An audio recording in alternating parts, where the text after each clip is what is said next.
Vamos receber agora Carlito Neto, muito bem-vindo, que agora é candidato oficialmente, né? Teve a convenção ontem. A gente formaliza até o início de agosto, né? Mas o meu nome já aparece lá como um dos nomes do Rede para ser candidato a vereador aqui em Aracaju. Eu estou muito feliz, né? Apesar de a gente estar na política há muito tempo, atuando aqui por trás, né, Rovai? Agora é hora de a gente ir para frente também, porque esse papo de só ficar apontando, às vezes, o problema e a solução e não querer participar, às vezes não funciona. A gente tem de realmente entrar para a política, inclusive recomendo a todo mundo que está aqui que faça o mesmo, que entre para a política, que se candidate à comunidade no seu bairro, que se candidate ao sindicato que você participa, que se candidate a um pleito eleitoral na sua cidade, no seu estado, porque somente assim a gente vai conseguir mudar realmente a política. Esse papo de que eu não sou político, eu não nasci para isso, é uma maneira, inclusive, que a gente escuta aí, Dri Rovai, de despolitizar o povo, de afastar o povo da política. É isso mesmo. E, Carlito, olha só, a gente pode falar mais de Venezuela já já, mas vamos trazer outros assuntos da política nacional. Um deles é que o Cláudio Castro, governador do Rio de Janeiro, foi indiciado pela Polícia Federal por corrupção e peculato. Segundo a Polícia Federal, o governador Cláudio Castro recebeu 400 mil reais em propinas entre 2017 e 2019. Ele foi indiciado por supostos desvios de dinheiro de programas do governo quando ele era vereador e vice-governador na gestão Wilson Witzel.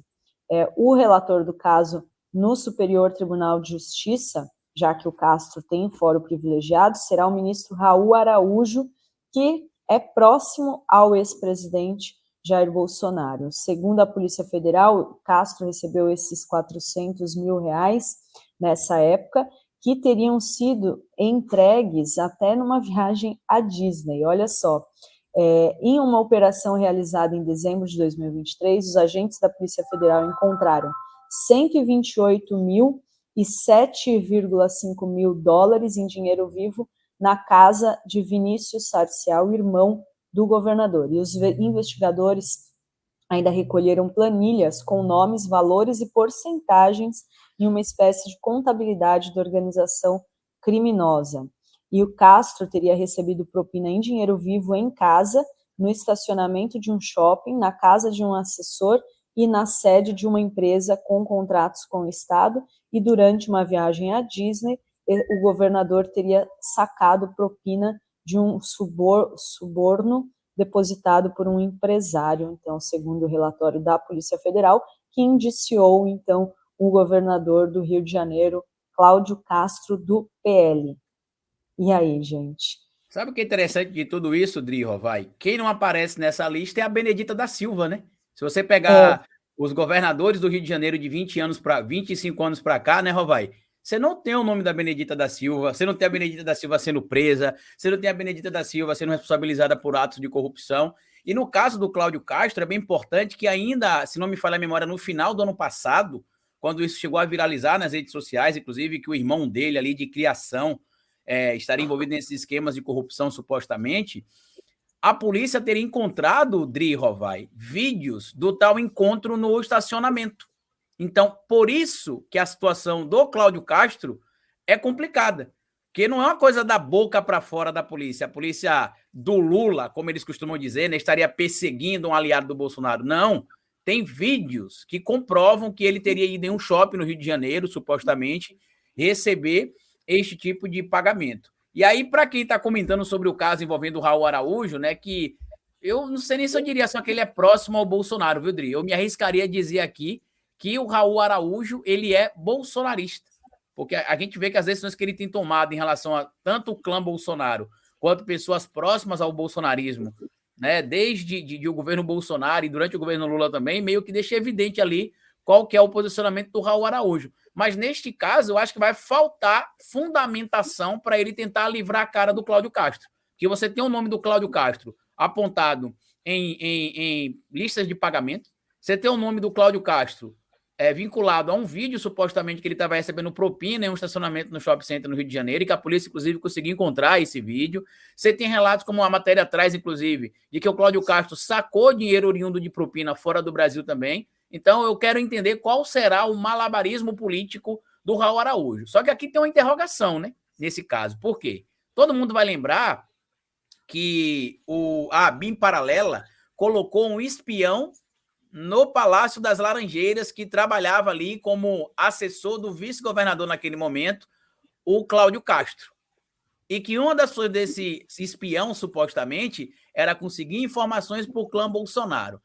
A gente já entendeu, Rovai, que a discrição não é uma coisa que compete ao bolsonarismo. Ao contrário, eles gostam de cometer crimes, assinar as provas e fotografar com as provas para que todo mundo tenha 100% de certeza que foram eles que cometeram aquela infração e que as provas são reais.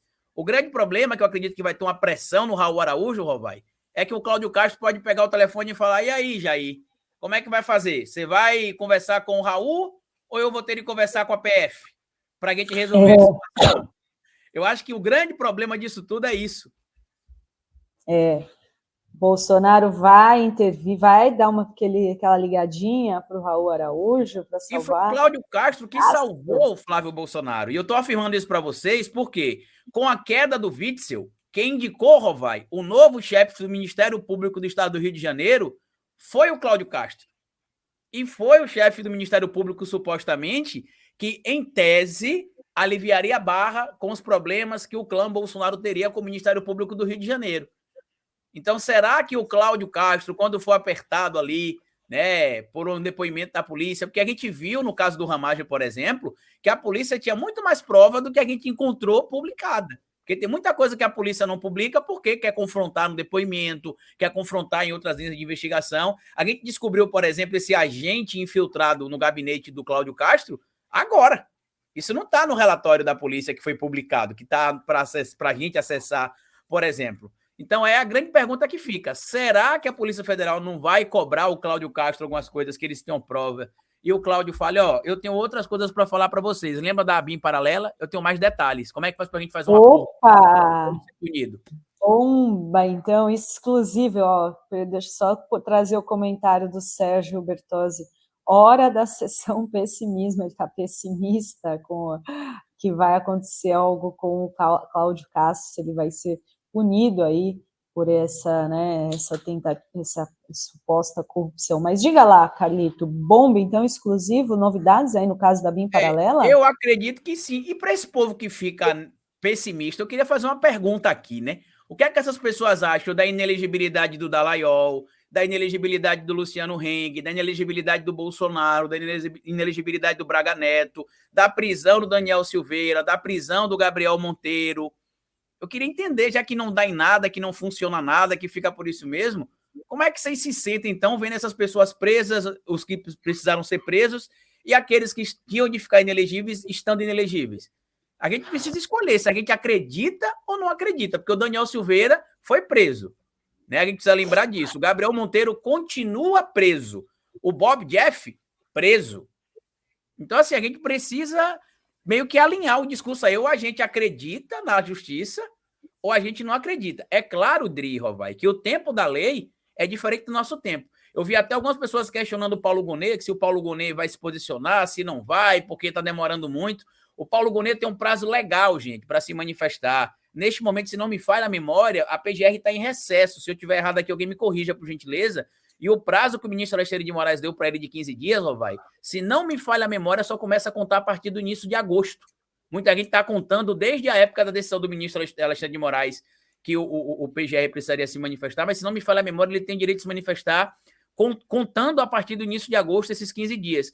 E sobre esse negócio do Cláudio Castro, Dri, assim, eu não sou corrupto, eu não sou bandido, mas eu assisto muito filme de máfia, assisto muita série de máfia, e uma coisa que a gente aprende ali nas séries é que as coisas, quando estão erradas, o Rovai, como a gente brinca aqui no Nordeste, ela tem de ficar na miúda, como a gente brinca aqui, ela tem de ficar no sigilo. Você não pode sair, por exemplo, marcando uma reunião com 20 ministros para combinar coisa errada. Você não pode sair infiltrando informantes em gabinetes, em prefeituras, em governos de vários estados, e trocar mensagens, trocar e-mails, inclusive desses esquemas, porque é muita prova sendo produzida. Então, eu acho que o Cláudio Castro pode sim ser mais um homem-bomba no entorno do Bolsonaro. A gente já tem o próprio Mauro Cid, a gente tem o Ramagem, que a gente não sabe exatamente o que o Ramagem tem, nem a polícia sabe exatamente o que ele tem ainda, né? Fora aquilo que a polícia já encontrou. A gente também tem o caso do Fábio Van Garten, que está se sentindo abandonado pelo Bolsonaro também, e agora o Cláudio Castro. E quando, Rovai, o Witzel foi cassado, foi impeachmentado, né? Ele falou o seguinte: a presidência da República tem funcionado com o único objetivo de proteger o filho do presidente Bolsonaro. Quem era esse filho? O Flávio. Naquela conversa que foi gravada ali na reunião, Dri, lá do dia 25 de agosto de 2020, em um dos momentos, a Pires, ali, a Luciana Pires, diz que membros do Ministério Público estavam preparando algumas coisas contra o Bolsonaro, só que tinha outros membros do Ministério Público que respeitavam Bolsonaro, admiravam Bolsonaro e a família dele e que não estariam deixando essas denúncias prosseguirem. Tanto que a própria Luciana falou o quê, Rovai? Que ela viu a peça, não foi que alguém contou, ela disse lá, eu vi a peça que o Flávio seria denunciado. Ou seja, você teve a apresentação de um documento formal. E tem outra coisa que pouca gente tem falado na internet, eu falei lá no canal Historiador, eu vou até ver se eu trago isso hoje aqui na minha análise na revista Fórum, mas aquele informante da BIM Paralela no gabinete do Cláudio Castro revelou para o clã Bolsonaro que o Fabrício de Queiroz tinha feito uma delação premiada para o Ministério Público do Estado do Rio de Janeiro e que, inclusive, citava o Bolsonaro e que ele iria assinar a delação. Estranhamente, assim como aconteceu com a delação da viúva do Adriano da Nóbrega também, a Júlia Lotufo, a delação não foi aceita e não prosseguiu. Então, por que não prosseguiu? O que é que aconteceu? E por que o Queiroz ficou livre depois? Será que as falas do Witzel não estariam certas? Não que o Witzel seja um santo, evidentemente. Mas será que, neste caso, ele não estaria correto em relação ao que o Bolsonaro estaria fazendo para proteger os filhos a si mesmo? Porque muita gente fala em proteger os filhos, mas o esquema da rachadinha também envolve o Bolsonaro. Começou no gabinete do Carlos, passou pelo gabinete do Flávio e se consolidou no gabinete do Bolsonaro. Isso é notório. Inclusive, a filha do Queiroz, a Natália Queiroz, né, que conseguia, inclusive, quebrar uma das leis da física, né, de estar em 2 lugares ao mesmo tempo, estaria em Brasília cumprindo carga horária de 40 horas semanais e, ao mesmo tempo, estava no Rio de Janeiro dando aula de personal para artistas da Globo, né? Como pode, né? A pessoa tá, né, personal trainer lotada, ganhando salário no gabinete do Jair. Por favor, né? E com carga horária para cumprir, né? Porque tem trabalhos que são remotos, tem trabalho que você faz no local que o deputado foi eleito. No caso dela, não. No contrato dela tá lá, que vocês podem consultar, é público, tá? Ela tinha de estar em loco, lá em Brasília. Gente, não, é muito. E ainda tem gente que acredita que o mito, né, que é o mito, que é honesto, que não... Eu vou trazer aqui o superchat do Júlio Gonçalves Rocha, que diz: que alegria em saber que a Fórum está do lado do povo venezuelano. Muito obrigada pelo superchat. E o Reinaldo tem um comentário ótimo aqui. Interessante, ninguém discute as eleições de países africanos, né? Né? Não tem. Será que é porque não tem petróleo? Não é estratégico, né? E eu queria trazer outra notícia. Você falou, Carlito, de que, para quem acha que não acontece nada, citou exemplos aí de pessoas que estão aí pagando as contas na justiça, os próprios golpistas que estiveram lá no 8 de janeiro, quantos já não foram condenados, já estão cumprindo pena, 17 anos de pena, e agora a gente tem outra notícia. Lembram daquele prefeito de Farroupilha que compartilhou um vídeo, Fabiano Feltrin, do lado do Bolsonaro rindo, dizendo que ia colocar o ministro Alexandre de Moraes na guilhotina? Pois é, agora o ministro Alexandre de Moraes acatou um pedido da Procuradoria-Geral da República, da PGR, para investigar o prefeito Fabiano Feltrin de Farroupilha por incitação ao crime. Essa decisão veio depois que o Paulo Gonet, procurador-geral da República, relatou ao Supremo Tribunal Federal que Feltrin disse em transmissão em uma rede social que sua homenagem ao Moraes seria colocá-lo na guilhotina, e o prefeito encenou a decapitação com uma, né, eu vou trazer o vídeo já já. Esse é o pessoal, é o mesmo tipo de gente que habita a extrema-direita lá na Venezuela também. Eles vivem fazendo isso, como faziam com a Dilma aqui, né, Carlito? Colocavam ela em bonecos, enforcada nas beiras de estradas. Ontem eles estavam brincando de decapitar a cabeça da estátua do Chaves. Assim, é muito comum para esse tipo de gente. Eita. Você caiu, vai. Fui mexer o computador aqui, caí.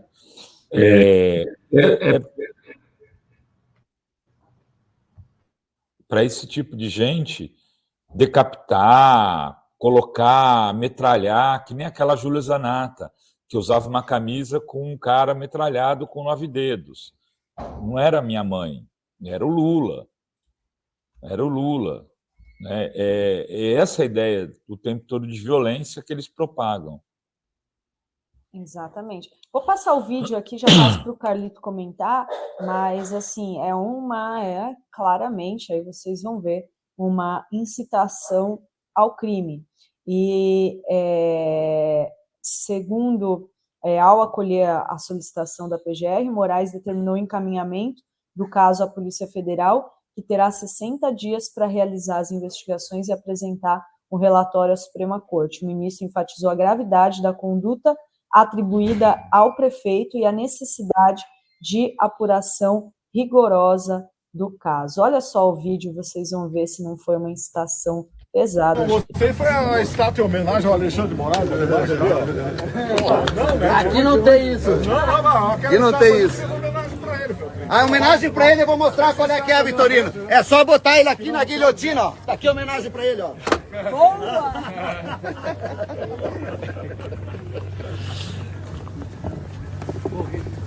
E o Bolsonaro tá lá rindo, né? Engraçado que o Bolsonaro bate assim no ombro dele, tipo assim, cara, eu já tô na merda, não me complica mais não, tá bom aí? Por favor, né?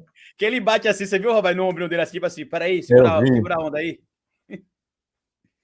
É interessante esse caso do prefeito. Pronto, mais uma. É interessante esse caso do prefeito, Dri Rovai, porque eu fiz um vídeo há 3 dias no meu canal falando que ele seria denunciado por crime de ameaça e incitação ao crime. E, estranhamente, o Paulo Gonet não pediu a investigação dele por crime de ameaça, porque o artigo 147 do Código Penal enquadra perfeitamente também o que ele fez em crime de ameaça. Olha o que diz o artigo 147 do Código Penal. Ameaçar alguém por palavra, escrito ou gesto ou qualquer outro meio simbólico de causar-lhe mal injusto e grave. Então, isso aqui pode ser aplicado ali nesse caso envolvendo o prefeito Fabiano Feltrin também. O grande ponto aqui que eu acredito que a gente tem de focar nesse caso, além dessa incitação ao crime e dessa ameaça na minha análise também, é que o instrumento que ele utiliza ali é uma variação do que a gente chama de pelourinho, né? Pelourinho é um instrumento de madeira, inclusive o bairro do Pelourinho em Salvador tem esse nome por conta disso, que lá vários escravos eram torturados, né, em praça pública, e aí tem uma variação que é como se fosse um pedestal de madeira, um pedestal de concreto que se amarrava ali o escravizado e agredia ele, e tem uma outra variação que é essa, que o Fabiano Feltrin mostra aí, tá? Que não é uma guilhotina, né? A gente vê, inclusive, que eles nem história eles entendem, e eu espero que eles tenham uma punição pedagógica, Adri. Lamentavelmente, a pena é pequena nesses 2 crimes, tá? Ele não vai ser preso. Para quem imagina que ele vai ser preso, ele não vai ser preso. Mas ele pode perder a primariedade, eu não sei se ele já tem outra condenação, ele pode perder a primariedade, e isso pode complicar ele em relação ao seu futuro, inclusive dentro do campo da própria política. Mas a punição tem de ser apontada. E outro fator, Rovai, que é que a gente precisa bater palma para o presidente Lula. Ano passado, quando o presidente Lula assinou aquela alteração que equiparou crime de injúria racial a crime de racismo, você teve a inclusão de alguns incisos e artigos da lei do racismo que permite, por exemplo, considerar agravante quando uma ameaça, uma provocação é feita utilizando a rede mundial de computadores ou algum dos representantes dos 3 poderes. Ou seja, se a ameaça for contra o Lula, se a ameaça for contra o Moraes, se a ameaça for contra o Lira, tudo isso pode ser entendido como um agravante. Eu não estou vendo a denúncia aqui apresentada por inteiro para ler, mas provavelmente isso vai estar presente lá também. Que vai se pedir ali que a punição seja mais severa pelo veículo, pelo local onde foi transmitida essa ameaça, né, ao ministro Alexandre de Moraes e essa incitação ao crime. Só para lembrar, esse prefeito aí, vocês lembram quem é ele? É aquele que ficou acusando que não tinha, que o dinheiro não chegava, que precisava de dinheiro, que ele é prefeito de Farroupilha, no Rio Grande do Sul, e em meio à tragédia que o Rio Grande do Sul estava passando, o presidente Lula indo lá várias vezes, mandando pimenta, ele divulgou vídeo dizendo que não precisamos de dinheiro, e gravou numa ligação com Pimenta, onde ele atacava, dizia isso, só que ele fez uma edição mostrando só o lado dele, só que o Pimenta também tinha gravado, e aí ele publicou o vídeo esclarecendo a confusão, né, a ligação com o prefeito. Lembra desse caso? É o que a gente fez com o MBL, né, lá no Recife. Eles sabia que eles iam filmar, a gente filmou. O Pimenta sabia que eles iam gravar, ele gravou. E aí divulgou antes. Exatamente. Só que assim, ele não tem solicitação de recursos, ele tinha que cumprir os requisitos, entregar projeto, e o Pimenta falava isso mesmo: cadê o projeto, prefeito? Cadê o projeto? Manda o projeto que manda dinheiro. Não é assim, né? O governo federal sai mandando, tem que ter, vamos usar aqui, reconstruir aqui, tem que ser. Então, prefeito que não tem projeto, não tem como, né, vai receber dinheiro. Olha só, e acho que o Carlito está travado para mim. Voltei. Você. Voltou? Voltou. Pronto. Agora voltou. Inclusive, aí tem um agravante, né, que na época até viralizou um vídeo de uma moradora de Farroupilha mostrando que a cidade não foi atingida, e o próprio governo do estado do Rio Grande do Sul não reconhece a cidade de Farroupilha como uma das cidades que precisará receber esses recursos oriundos do governo federal para se reestruturar. Eu até estou lendo aqui algumas pessoas comentando, Dri, que nesse caso aí foi uma brincadeira de mau gosto, né, que não foi uma ameaça. E a essas pessoas, inclusive, que são do nosso campo, que estão aqui comentando que isso foi uma ameaça, uma brincadeira de mau gosto, eu queria só lembrar para vocês que se eu aparecer em um vídeo com a arma de fogo na mão e falando que se eu visse o Bolsonaro eu daria um tiro na cabeça dele, isso não é uma brincadeira de mau gosto. Isto é uma ameaça. Quando você fala que vai colocar um ministro do STF em um instrumento de pelourinho e diz que, para ele, o que ele encontrará ali em Farroupilha é a guilhotina, que tem de colocar a guilhotina nele, isso é um crime de ameaça, sim. E aí as pessoas precisam ter cuidado com o que falam, tá? Para não fazer que nem o Bolsonaro, né, Robai? Não, eu fiz o que eu fiz na internet naquela época, ali em 2023, porque eu estava doidão no hospital de morfina, e aí eu postei um vídeo ali questionando as eleições, mas não foi eu que quis postar aquilo ali, não. Foi o efeito da morfina, eu estava doidão. Não, e é assim, e tanto é que a defesa do Bolsonaro também recorreu à justiça contra o Walter Delgatti. Também temos a notícia de hoje. A Justiça do Distrito Federal condenou o hacker Walter Delgatti por calúnia contra o Bolsonaro. Exatamente isso.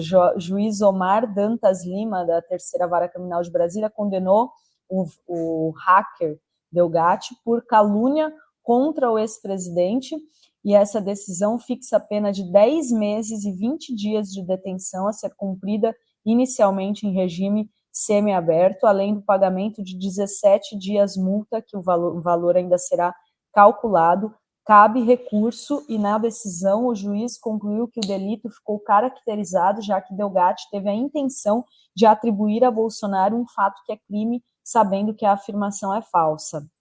Delgatti está preso desde o ano passado por conta do outro caso, que é a inserção dos dados falsos no banco de dados do Conselho Nacional de Justiça.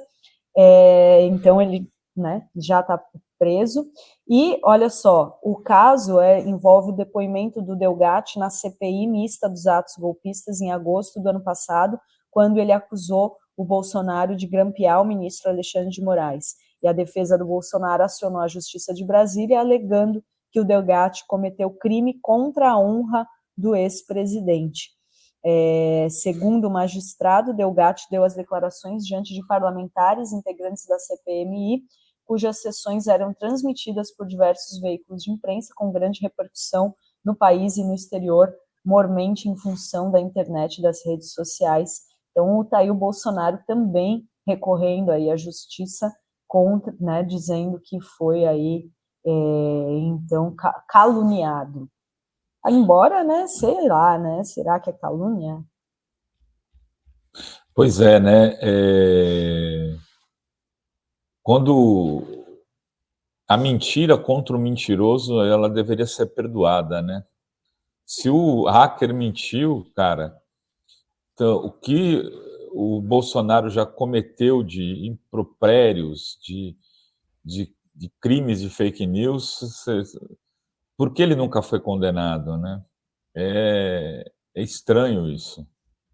É porque nesse caso o problema, Rovai, que é uma coisa do direito, né? O ônus da prova cabe a quem acusa. Então, quando ele fala que foi o Bolsonaro, ele precisa apresentar provas contundentes. Se ele não conseguir apresentar provas contundentes do envolvimento do Bolsonaro, aí realmente ele acaba se prejudicando. Mas o que eu acho muito estranho é que, além daquela situação que envolve a própria Carla Zambelli, né, que foi quem marcou a reunião com ele, que inclusive a Polícia Federal encontrou trocas de mensagens, inclusive com documentos do Walter Delgatti emitindo aquele documento do pedido de prisão preventiva do ministro Alexandre de Moraes para o celular da Zambelli, os fatos, pelo menos, se conectam, né? A Zambelli encontrou ele teve uma reunião com Jair Bolsonaro, mas mesmo sendo o Bolsonaro, a lei tem que ser aplicada de igual forma para todo mundo, né? Se o Walter Delgatti acusou o Bolsonaro do crime que a gente suspeita que ele realmente teria cometido, eu não tenho dúvidas que provavelmente isso aconteceu realmente, né? Estou usando provavelmente aqui só para nos resguardar juridicamente,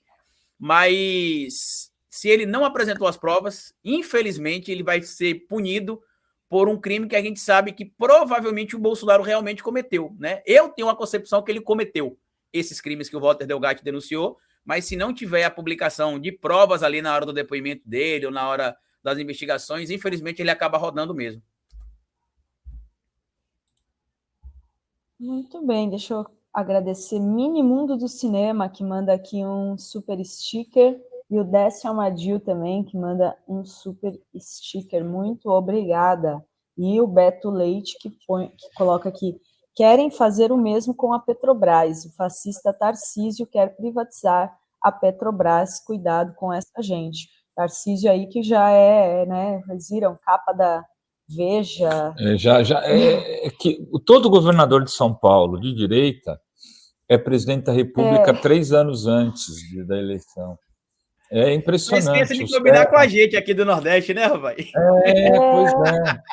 Eu lembro do Serra, o Serra era tratado, o Paulo Henrique brincava, o presidente eleito, o José Serra, eleito pela mídia, né, pelo PIG, foi eleito com 3 anos, 4 anos de antecedência, ele já era presidente da República. Aí a Dilma deu-lhe uma chanfrada. Obrigado, meu amigo Carlito. Vamos te agradecer aí pela participação. Volte sempre. E 4 horas tem o corte do Carlito aqui na Fórum. E fiquem ligados, né, Carlito, no canal também, o Historiador. E no corte todo dia às 16 horas. Obrigada, viu? Obrigado a vocês. Tá aqui o Dicas de Negócios Online está aqui lembrando que o jornalista Luan Araújo, né, foi condenado por ter chamado Zambelli de espanhola. E ela não foi condenada. Isso vai ser revertido lá em cima. Isso aí vai ser revertido, eu tenho certeza. Eu espero, assim espero. Valeu, Carlito. Obrigada. Boa tarde para você. Até mais. Tchau, tchau.